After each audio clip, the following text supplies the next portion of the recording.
আসসালামু আলাইকুম। প্লাম্বিংয়ের পক্ষ থেকে একটা ভিডিও নিয়ে আসলাম আপনাদের মাঝে। আমাদের বাইরে প্লাস্টার করা হয়ে গেছে, ঝুলনা দিয়ে কাজ করতেছি। এই যে ঝুলনার পর পলাশ বসে রয়েছে, খাড়া লাইন তুলতেছে আর কি 4 ইঞ্চি, একটা মল একটা পানি। এখন প্রশ্ন হলো এই টিগুলার ওইখানে ব্যান দেওয়া হয়েছে কেন?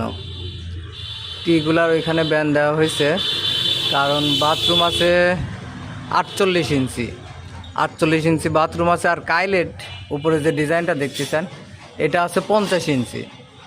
এখন বাড়িওয়ালার সাথে আলোচনা করলাম, বাড়িওয়ালা বললো যে না আমি সুন্দর করে করছি, এখন এগুলা আর ভাঙবো টাঙবো না।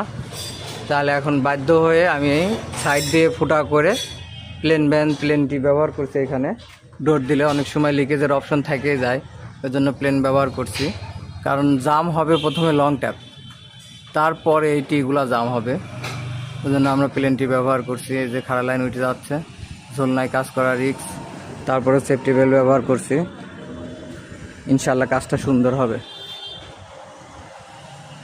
প্লাস্টারের পর পাইপ তুললে পরে এমনিই সুন্দর লাগে।